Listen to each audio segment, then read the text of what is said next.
now for the deluxe version of this deluxe edition of Reign of the Supermen, right?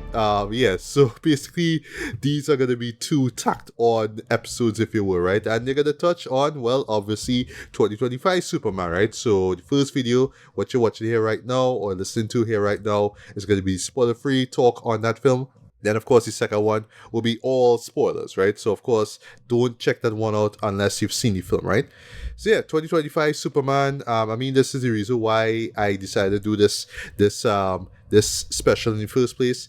But this is easily one of the most highly anticipated films. One of my highly anticipated films, I would say, of this year, right? You know, the moment I saw that teaser trailer, and for months and months and months, you're saying about James Gunn and in Gunn We Trust and all that kind of stuff, right? So here we are, right? You know, finally with Superman. Of course, I could not see it on the weekend off because of my dad's passing, which I brought up at the beginning of this series here, right?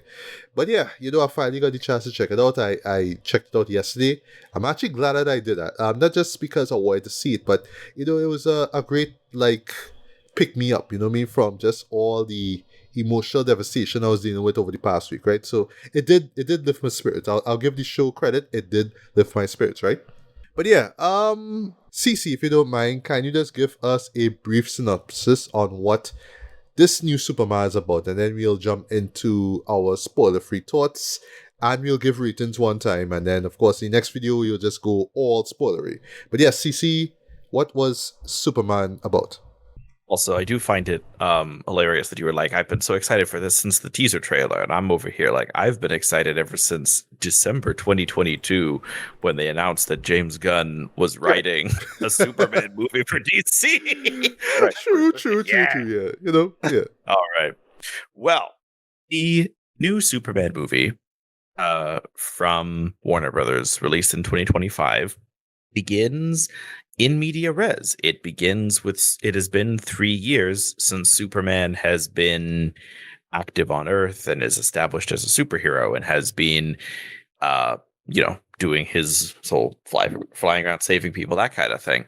The story begins off screen. Before the film truly begins, we are informed that he got caught up in a political conflict between two neighboring countries where a larger country attempted to annex a neighboring country and Superman got involved, therefore leading to a spike in controversy as people are now debating whether or not Superman should have gotten involved in that particular issue.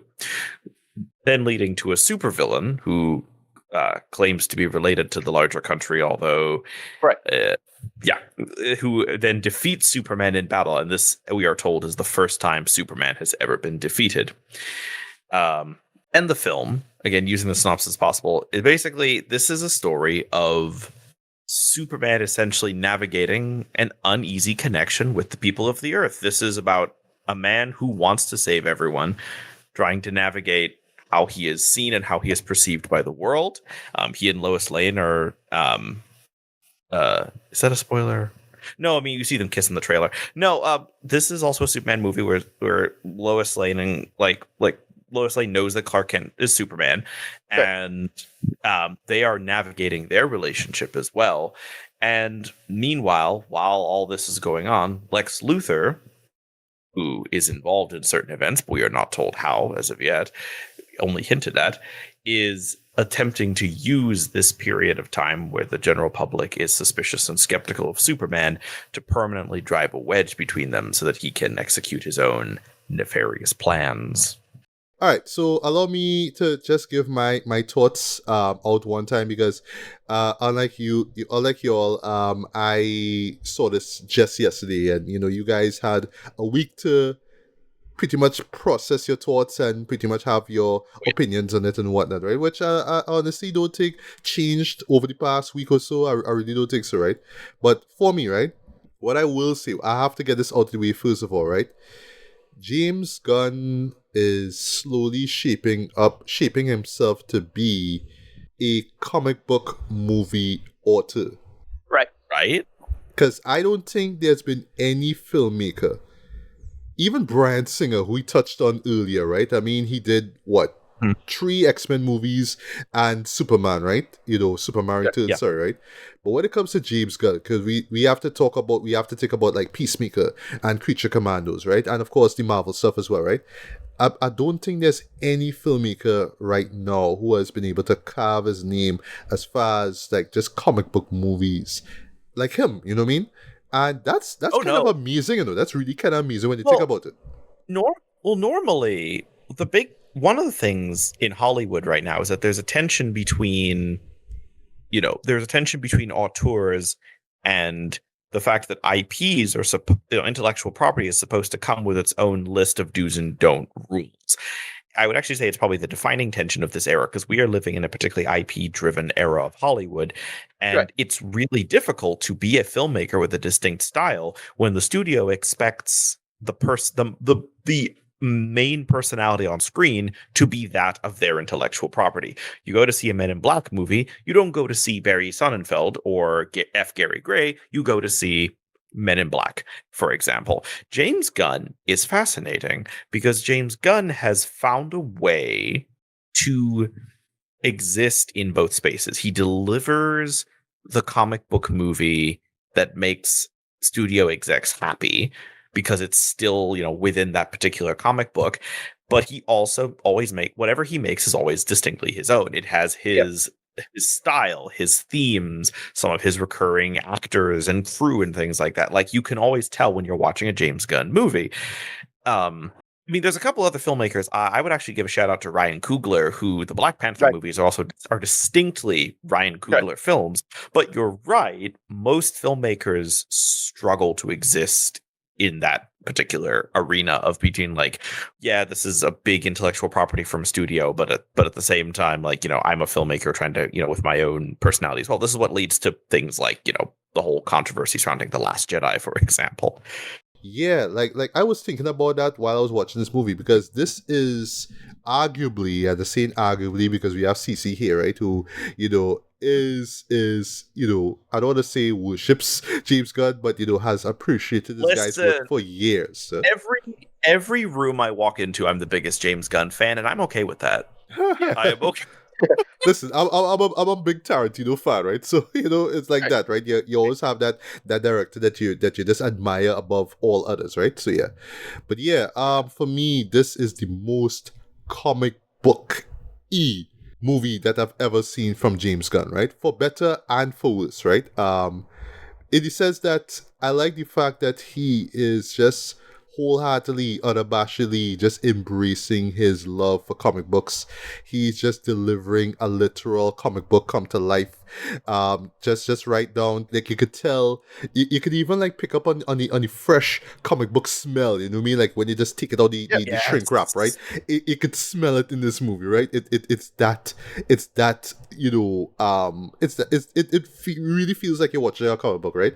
It also feels like you're watching a cartoon, like a Saturday morning cartoon, right? I.e., the 90s Superman cartoon or Justice League and whatnot, right? Some people make a joke that, this is kind of like, the 70s Super Friends, the Super Friends, yeah. You know what I mean? Yeah, right? There's bits of that. I feel like I also got a bit of the Fleischer cartoons from like the 30s in some of the action as well, yeah. Yeah, you're right. Yeah, I pretty much called how it will be made as a film. So I've said, and this is not necessarily an insult to either film or anything like that, but I call it the Yang to Snyder's Yin, right? Yes, I would agree with that. Where like this is not necessarily insulting Snyder here, but it like Snyder has a lot of things I don't like and then a handful of things I really do like. This is the opposite, right? There's a handful of things I don't like in this, but most of the things I do like, and even beats I really don't like is in this, and he actually puts it in a well space, right? What the most important part about this for me is that it didn't feel too unctuous to me as a fan, right?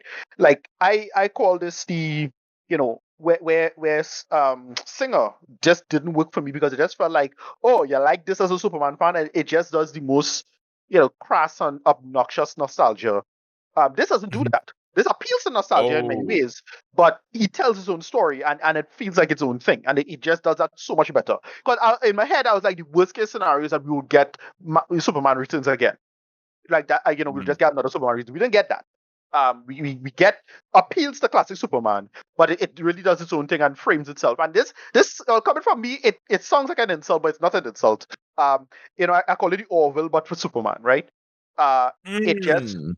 it just reminds you of a lot of earlier stuff, in many ways. But like again, because I kind of use it as an insult for Star Trek, because Star Trek's supposed to be more progressive and innovative in its storytelling, especially as when it comes to science fiction, in my opinion. Like to me, Star Trek shouldn't have any nostalgia.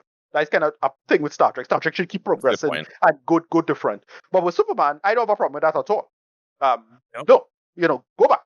You Well- don't need to do new shit with Superman, right? Superman, Mhm. to borrow from the Avengers, maybe a little old fashioned is might be good for us right now, right? Yes. We could use a little old fashioned right now, and that's what I agree this with that. does. It tells its own story in its own way, but it frames back to really classic stuff, and he pulls together so many like classic stuff, and clearly it's a lot of Yes. heckling. Clearly, it's a lot of heckling and Quaid like test kitchen diving into this, right? It feels a lot like the Quaid. Like it feels like the Quaid but made live action almost. Mhm. That type of Superman, that show now. And it does feel like a bunch of other Superman stuff. Like to me, like this guy's body type and the outfit just looks like George Reeves' outfit, like a modernized George Reeves. How he this kind of bulky look. Oh And the he draws, it looks a little bit like that.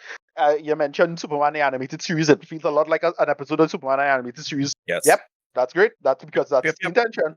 And then he decided to like go blatantly political with it, and it works. Like shockingly enough, something that I thought would have been the most controversial thing, and like no, like 90% people seem to enjoy it. Like okay, this man kind of real reading the room here though, and they're making it work. And I just didn't expect expect to enjoy it as much as I did. It's very cartoony. It's stylized, highly stylized. It works. People was complaining about the special effects, but I didn't really have an issue with the special effects as I don't know what people mean. Like I don't know right, what people, exactly. Because it just it's like, sound like more like an art style argument they're complaining about. yeah. Right. I think it has to do with how kinetic the fight scenes are, right? Especially with the Right. sort of the 360 angles, the emphasis Yeah, on yeah. like close-ups Yeah. and whatnot. said- At first, like when I saw it, I was like, oh, this is a little Because different, we all can right, talk- but it's stylized. Yeah. That's the point. Because like for me, the weakest stuff in it was the whole pocket dimension stuff, right? Like when they get into that, which is like really silly stuff. Even though I like the look, like the look of like everything inside that space, because it does that. If you ever know what bismuth does look like, the metal, bismuth, the crystal, the crystalline form of bismuth. If you just look at the crystalline form of bismuth, it totally looks like that. Like it's like, oh right, everything kind of building on itself and looking all fractal and looking cool. I love that. I'm digging all of that. And then it just gets into that really weird conceit about it. But I think like the first act is great. And then the last act is great, like really great. The middle act is kind of not clumsy, but just like doesn't flow as well as I felt it could have. In terms of getting from point A to point B. So that's about it. And again, this is where the Yang to Snyder scene is what I'm talking about. Like it's just, I wish Right. this was, lined up a little better. But again, it's Guardians 2. That's the same problem I had with Guardians 2.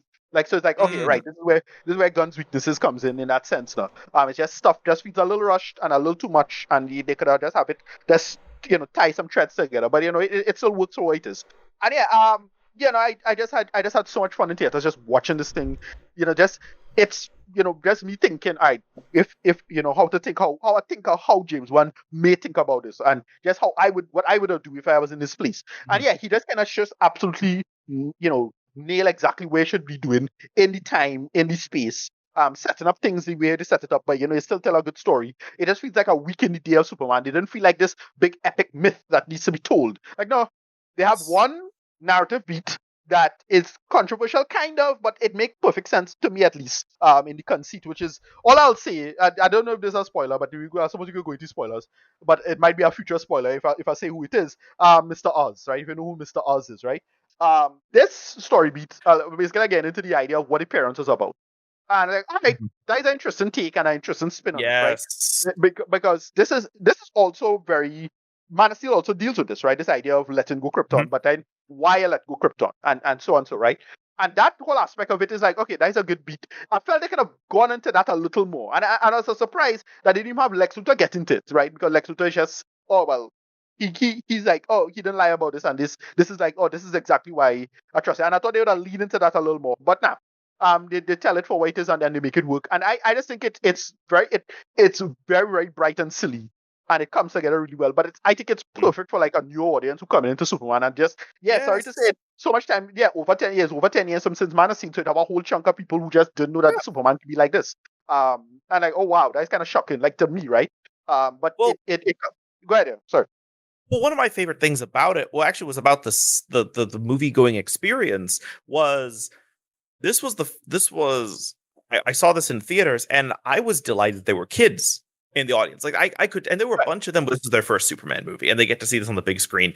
And even though there's a couple like Gunn hallmarks, like there's like I feel like there's a couple moments of gross out humor, and there's like a lot of a little bit of body horror. It's still. Like, of James Gunn's movies, it's still the most kid-friendly in a lot of ways, and I really appreciate that for a Superman movie, because I could tell there were a lot of kids who walked out of that theater who now want to go and find out everything they can about this Superman guy, right? Yeah. Like, and I really appreciated that. Yeah, no, I just dug the hell out of this for that, and they make it work. And then they DC the DC out of this because boy, they pull some DC people, and I was like, I just watch it little beats and feel like, yep, I know this. And I as a DC fan just know what to look for and see. And I just glad that they get these characters. So yeah, we call him Simon Stark, right? Great. They bring him in. They do the stuff with him and his son. That's great. We call him Tingman. This boy from He has been in a lot of DC stuff actually. Like I'm now noticing he was in Supergirl. I think if I remember correctly, he was the Arrowverse. Sorry, Metamorpho. Yeah. Metamorpho. I try to remember the actor's name now. Anthony Carrigan. Right. He was great, and for I understand, he was in a bunch of DC stuff because in the Arrowverse as well. I didn't know that. I was like, okay, I didn't know that neither. Yeah. Right. But yeah, I thought he was really good addition, like what to plot and to have him frame into the conceit of hope and how to accept hope and blah blah blah, and what they do with that. And yeah, when they again with the James Gunn movies, you get surprisingly dark in one moment, like really. Oh Jesus! Dark. Yeah. Which we're gonna get to the spoilers as well. You're talking about. Yep, we're gonna talk about the spoilers. Yeah.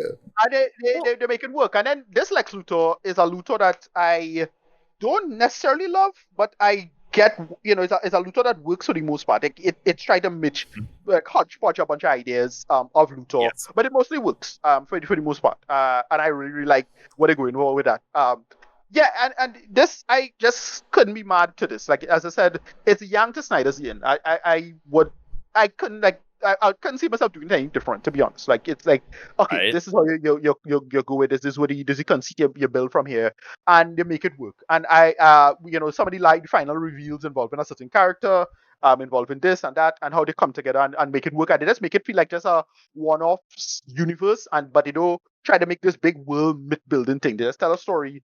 It feel like okay, this is a week, but it's an unusually bad week for Superman. And then they just tell a story and they make it work. And I just dug the hell out of this. I just thought it was really, really excellent. I really dug the hell out of this. Right, I can't put it as high as the original. Of course. But no. Definitely better than pretty much every other Superman, in my humble opinion. Probably with the exception of there's a guy that I forget the guy's name on TikTok. I'll shout out to this dude. I think older black nerd or whatever his name is. Older black millennial nerd. He said the second best Superman movie is Iron Giant. Right. That's true. Right. So, but yeah, this I consider this like this pretty high up for me. I listen. As it is, yes, I do prefer this to Man of Steel. But I can't really say it's necessarily like blowing away Man of Steel out of the water or anything like that. It's a different movie. It's trying different things, and because it plays into the classical Superman stuff. Again, the workable comparison is like imagine comparing the Orville to Star Trek Discovery. Like, it's two different shows, but you can see why people like the Orville more because it does this as opposed to that.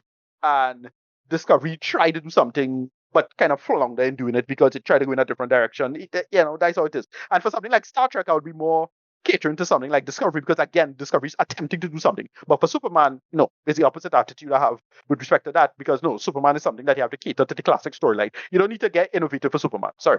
I don't think you need to. You don't need to try to apply it to the real world or anything like that. Never. That's something that does not work for me. Like, I get why you would do that, and I still appreciate Man of Steel for what it was. I think Man of Steel is garbage or anything like that. But I prefer this. That's how I feel about this.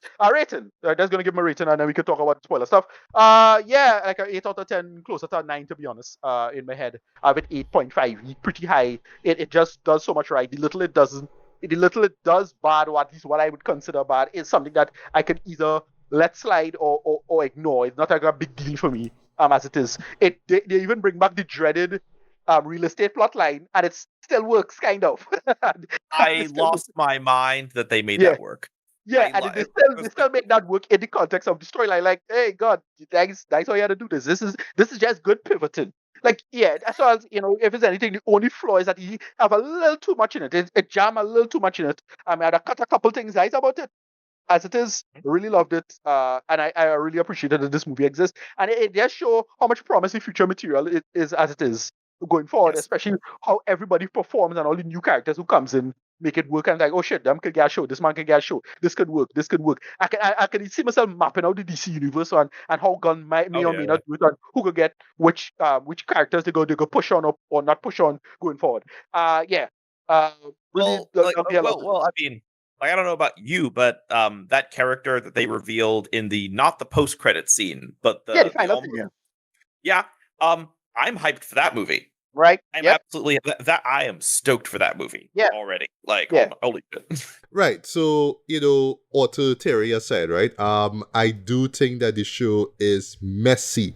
Not in a bad way, but messy in the sense that, because James is just embracing his love for the Superman comics, he is throwing everything, including the kitchen sink that must have had some sort of like one of those magnets, but in this case it's a Superman logo magnet. Like, he's throwing that at you. There's so much things that's going on, right? To the point that I felt honestly that this should have been a little bit longer, man. Like I felt like he was just working within a certain time frame, almost like if he didn't want it to run too long, like maybe he didn't want it to be like some 3-hour epic or something akin to like what we got with the original, the 1978 film, right? But I just felt like if he just had a little bit more time, if he just let certain scenes breathe and whatnot, it would have been easier to digest, right? In this case, he's just throwing like this buffet of imagery and characters and action scenes and one-liners at you, and to the point is like not so much sensory overload, but like, all right, can I just breathe, please? Let me just breathe a little bit, right? That's not to say that there aren't moments of downtime, right? But usually when they are there, there's always something going on in the background, right? If I just have like a gripe, not a major one, right, is that at times, James Gunn has to include his sense of like you always have to include his style of humor. In this case, he kind of goes for, at times he goes for this absurdist kind of humor. So like there's a scene which I'll get into in the spoiler section where it is an important like dialogue scene, right, like one-on-one conversation, and there's like this visual in the background, and you're just there like, all right, why is this there going on? And then like you realize, it's a gag, and I'm like, but yeah, I know it to talk about CC, but it's like, all right, but if you had just taken that out, it would have worked better, Like I see what they're trying to do, but like, okay, you could just tone it down just a little bit, just to make the scene breathe, just to make the scene stand up more, right? And yeah, there's numerous moments like that where yes, you will have the dark moments, you'll have the dramatic moments, but it'll always be intercut by some random act of humor or slapstick comedy or whatever it is, right? But that being said, though, I actually admire the fact that this man just went all in and just went full gonzo on this film. It just really feels like a celebration of why this IP has stood the test of time, right? I thought that the performances were solid all across the board. Nobody really disappointed here. It's just there's a couple of people that I felt could have had more screen time. I'll get into that in the spoiler section, right? It's some obvious people, it's some obvious folks, right? But I felt like in a movie that is so big, so epic, right, they still could have gotten more screen time instead of just being Cassie's side, right? Also, not so much a spoiler really, but I felt we could have had a little bit more of Clark Kent, right? I understand why in the framing that it has to be about Superman and Superman's dilemma, but when it comes to Superman, right, we always kind of we always relate to Clark Kent. In this case, they really make us relate to Superman, and And I actually found myself, I actually thought it works, like related to Superman and his dilemma as well too, right? But we could also relate to Clark too, right? I mean, we could also do both at the same time, if you want to look at it as just, two like split personalities, if you will, right? So it's like that, right? I thought that the action scenes were just dynamic. They were over the top. They were crazy. They were silly, but it's just fun, just straight up fun, right? And yeah, while I was watching this, I just had this dumb smile on my face. Like I was just genuinely enjoying it. But I was also embracing its silliness. I was just embracing its comic book-esque kind of dialogue and just the way how the story flows or whatnot. It really, again, just really feels like you're watching, like you're reading a comic book, right? But at the end of the day, right? I mean, yes, this is a Superman film, and I'll get it out of the way. I thought that David Corenswet, right? That's a surname that I really need to Right. get used to. Corenswet. It sounds like you're saying corn sweat. Like when people say it, it sounds like corn sweat, but it's Corin sweat, right? But anyway, yeah, I thought that he was a solid Superman, and I thought that he was good as Clark Kent. I just felt we could have had more of Clark Kent, right? But as a Superman, he totally works, right?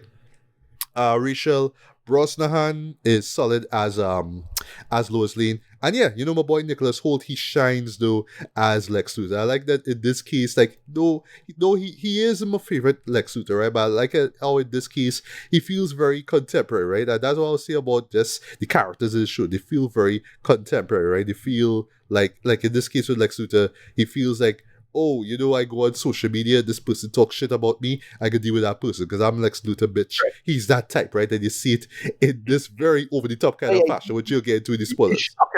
He's shockingly petty in this. Yes, boy. Like very, very, very, very petty, yeah? And you're supposed to hate him, but at the same time, it's like, wow, boy, like, I kind of like the fact that you're so petty and you have all this access to all these resources, which you'll get into in spoilers, that you could just exact your revenge on anybody who pisses you off. Well, I mean, anybody, anybody, right? And last but not least, we had to talk about Crypto. Yes, it's a CG dog, but whatever. It is so charming and cute, but at the same time, boy, it is that dog that you know about, or you may have owned at a point in time in life.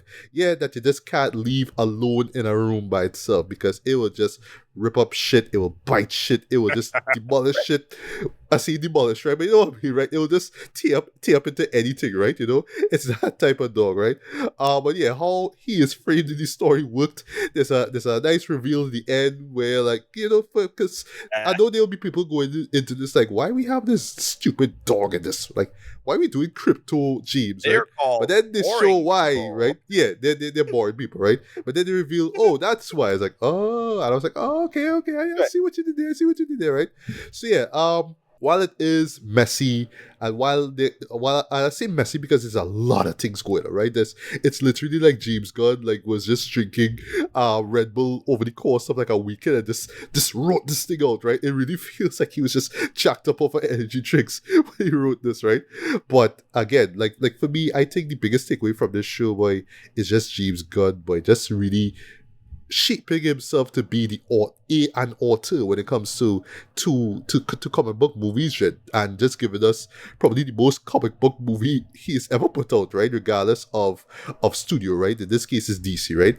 Yeah, but it's way more over the top and grandiose than I would say Guardians 2 or 3, right? It's way higher than that, right? But yeah, that to me is the takeaway, boy. This is really James Gunn Superman true and true, right? And while we're still in spoiler-free territory as a wrap up here, right? This is not going to be for everyone, right? For those who don't like James Gunn's self-referential humor, or irreverent humor, I should say, yeah, they're not gonna like this. They're not gonna, and especially they're not gonna like the fact that there's gonna be characters that will pop up and be like, all right, why can't I just be about Superman? Why you give him a Green Lantern and Hawkgirl and this person and that person and this reference? And why not spending time to focus on this character? Why just show him these characters like that, right? Well, I'll make the argument that maybe, in the subsequent films, they will explore these characters even more. Maybe, right? But I do like that what Ricardo said, that this feels like a week in the life of Superman, right? Because yes, this movie throws you right in the middle of it, right? You're not gonna get any Krypton stuff and the birth of Superman, all that kind of stuff. This throws you right in the nick of it, right? I mean, it's like what Reeves do with Batman. No? It's like you don't have to like Yeah, get into you the have to story. know about every single Exactly. backstory, whatever, I mean, right? to be fair, but but Superman is popular enough to get away with this, right? That's Batman, true. That's Spider-Man, true. Superman. Yeah. You don't have to tell, I don't much like with Spider-Man. I don't need to see Uncle Ben dumbass get shoot every time. Right? So, move on. I completely agree. And I will confess as a wrap up here, right? 'Cause I know CC have to talk, right? It did it caught me it caught me off guard. Though. I was like, oh, I don't know if I could take this because I know what I'm seeing. I know the references, most of them, right? I know who the characters are, especially one cameo that caught me by surprise. But I'll get into that in the spoiler section. Yeah, but at the same time, I was watching this. I was telling myself, I know people will be turned off by this. It's like, no, why you keep throwing characters like this? No, stop and explain to me. Why is Green Lantern here? Why is he this person? Give me a backstory. But the show doesn't do that. It trusts that you know enough of DC to know who these characters are, right? Why they matter, I guess that's up to you as well, right? I'll also mention one last thing, but Mr. Terrific, a standout character as well. I'll get to him in the spoiler section, but yeah, he was a standout, right? Because my only experience with Mr. Terrific comes in Justice League Unlimited and of course Arrow as well, right? But I think this is the best depiction of Mr. Terrific that we've ever gotten, right? But yeah, James Gunn Superman is not gonna be for everyone. They might just think that James Gunn is just full of himself and just just showing off his fandom. But I think that in terms of just setting up this world and just pretty much saying you're in the world right now, deal with it, try to catch up, as fast as you could. Yeah, I think it works, man. And just overall, it was just a fun time at the movies, right? But again, this is just not going to be for everyone. And I know that, a lot of the negative feedback is going to get is in the form of just the style of it and just the James Gunn nature of it all. But because I'm used to his style by now, it's like, yeah, I know this. But it's just amazing that he was able to apply this in a Superman movie and literally get away with it, right? So yeah, like I said on Facebook, yeah, Warner Brothers really trusted James Gunn with this one. Yes. They really trust him with this one, right? So yeah, for me, at the moment, I'm gonna give this a light 4 out of 5. But I feel just like with Sinners, which also came from Warner Brothers, yeah, I feel like if I just give this a second viewing, this could be best of. It's near in there. It's near in there, right? But I just feel like I just have to give it one more viewing, sorry. Similar to Black Panther, Wakanda Forever. I just had to give it one more viewing and I'll be like, yep, one of the best for the year. But for now, it's up there. It's near in there right now. It's near in there. So I'm not gonna give out the rating one time because I saw it on Letterboxd. But yes, let's leave it to the person who absolutely loves this film, and I am curious to hear why they love it so much. CC. Oh yeah. Spoiler-free thoughts on Superman.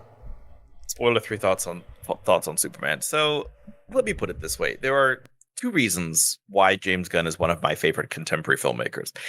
Number one, I know when I go to sit down for a James Gunn project, I'm going to love it, but I actually don't know how I'm going to love it. So like Guardians Volume 2, for me, I appreciate it way more as an emotional experience than almost anything else. Because, like, I'd seen the first Guardians. I was like, oh, wow, this is really fun and daring. And I love this space opera. There's these hints of these really heavy emotions and whatnot. But, like, that wasn't what I went to the second one for. But that's what I got from the second one. I was pleasantly surprised. When I saw The Suicide Squad, most of the time that movie was like, the comedy and the action, like those were the two things I laughed at the whole time. I wasn't sure how he was going to work in like a TV format with Peacemaker.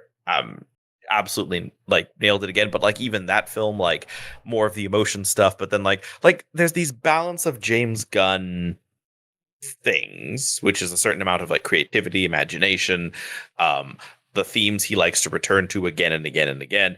And it's always a toss up with what balance we're going to go for in the particular project that we're sitting down to. So that's like the first thing. Like I always know I'm going to like this man, but how I'm going to like this man always surprises me. And then two, and Ricardo foreshadowed this a little bit, James Gunn is also one of the most literate filmmakers in Hollywood at the moment. And I don't mean literate as in specifically being well-read. I mean specifically culturally literate.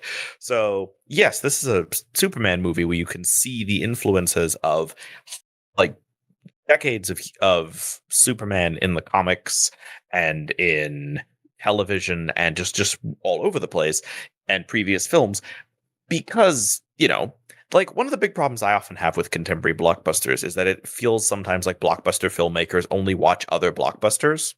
Right.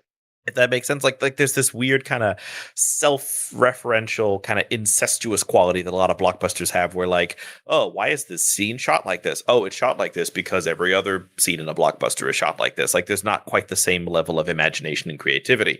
The thing that I love about James Gunn is I always get the impression that whenever a scene is shot in a particular way, it's because he sat down and went, what would be a particularly interesting and different way to shoot this particular sequence or film this particular sequence or that kind of thing. What I liked about this Superman and what I liked about this movie, because again, I knew I would like it. I mean, I always go into a James Gunn film with the idea of, oh no, I don't know, like maybe this will be the bad one. I mean, I used to feel similarly about Taika Waititi, and then we had Thor: Love and Thunder. So my favorite filmmakers can disappoint me. But the thing that I liked about this movie is this film as essentially putting the punk in Hope Punk. I don't know how many people were like aware, but like, back in, I think it was like 2020 or even earlier, there was this whole thing where people started talking about this concept of Hope Punk. What is Hope Punk? Well, Hope Punk is this idea that, yes, it's important to do the right thing, but that doesn't make it easy. That doesn't make it easy. Like that, like we should still fight for a better world, and that like striving for a better world and striving to be good people are still good things, but at the same time, that doesn't make them easy things to do. And Hope Punk is interesting. I would say that the masterpiece of Hope Punk is Steven Universe. I would say that Steven Universe is kind of the masterpiece of Hope Punk. And it's so wild to see a Superman movie that is in conversation with Steven Universe, because the thing that I love about this Superman is that this is a Superman who his problems would be so much easier if he cared less. We'll get into this in spoilers, but this is a Superman who cares so much for so many people so hard. But the idea that like his problems could be easier if he took the easy way out, if he was a little more violent, a little less caring, if he stepped away from situations where maybe, he didn't get to save these people, but like, maybe he could save it. If he was a little more aware of his reputation, he and Lois have a couple. I mean, there's some great Lois and Clark conversations in this movie, but they have a great conversation about they have a great conversation at one point about how she is a little frustrated that he trusts everyone so as much as he does, and he cares about everyone as much as he does. And like that thematically, that's not only what I liked about this movie, that was kind of exactly what I needed from a movie, but especially Superman at this point in my life. Like I adored a movie that acknowledged that, like, yes, being a good person and being kind and caring and doing the right thing are difficult.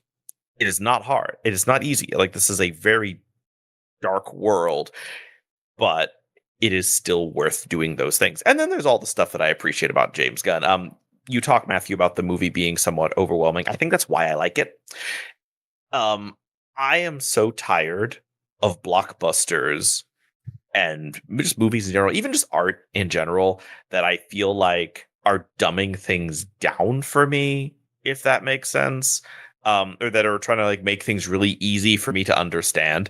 I like being challenged. I like when the movie opened and there's that little text crawl that tells you that like we're already in the middle of everything. I was like, oh, thank God, because I think I love that text, by the way. Which you'll talk about in spoilers, but just how it's laid out. I was like, all right, James, you've been writing a lot over that weekend, boy. Okay, yeah. Oh yeah. Well, especially since like Gunn himself in an interview said, listen, some of these characters are well known enough that we don't need their origins. And I'm controversial. I think that most origin stories are boring. For example, I actually think that the reason that Black Panther is one of the best MCU movies is that because they put Black Panther's origin in Civil War, they could skip it and go straight into the action. And I think that and into the story. And like, I think that Gunn's also very good at like introducing certain characters without giving you everything. Like Green Lantern doesn't show up and monologue to you about, "Hi, I'm Green Lantern. I work for the Green Lantern Corps." No. anything that's relevant to the story, we will be informed about, and everything else maybe we can find out later. That kind of thing. Like, I don't know a whole lot about Mr. Terrific. He's never been a character that I am super familiar with, but Right. I know enough to know how he is relevant to this particular movie, and I appreciate that.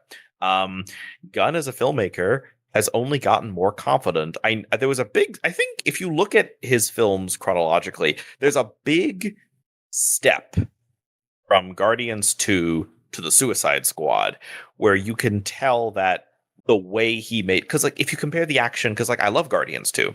I love all of James Gunn's movies.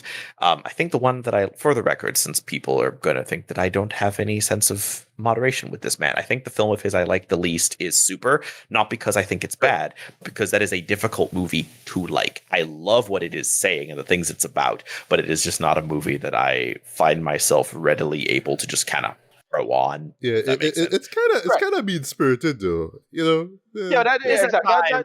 It's a difficult movie. Yeah, no, it works as great commentary. Yes, that's but why it works. Yeah.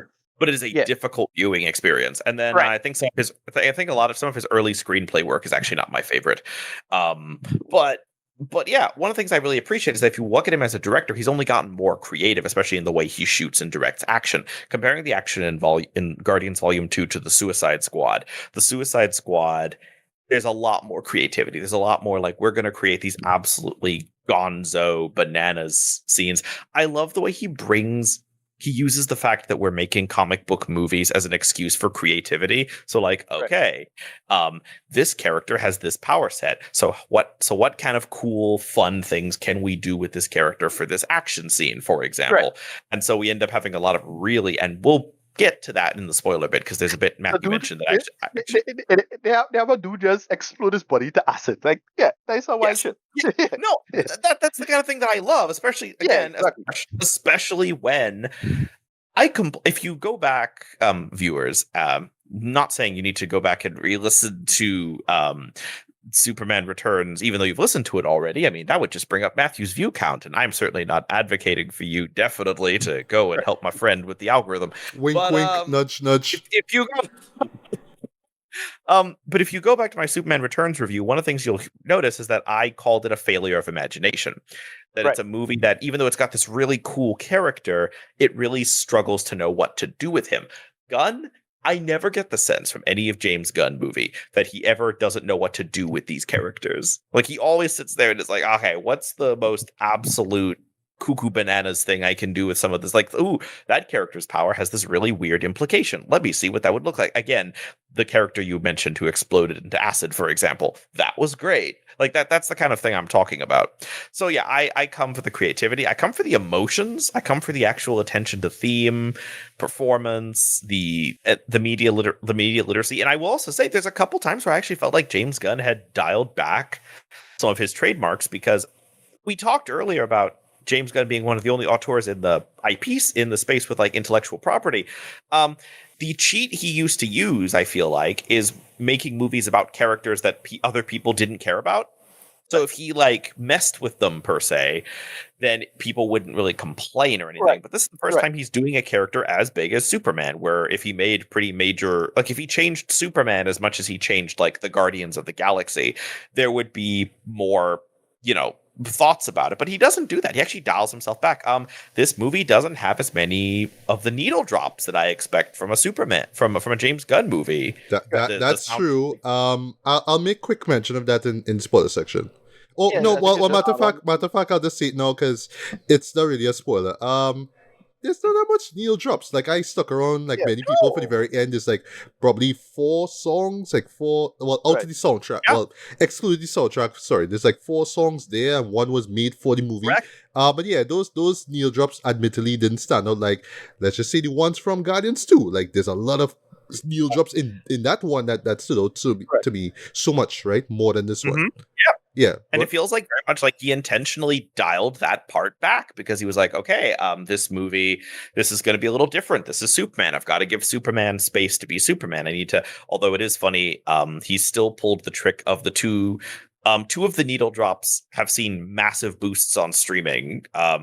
Teddy Bears featuring Punk Rocker featuring Iggy Pop, and 5 Years Time have both seen massive boosts on streaming because of this movie. I will also say, as I mentioned earlier, I would say this is probably James Gunn's most not universally, obviously, but like it's probably his closest to being like it's more kid friendly, I would even say, than Guardians of the Galaxy.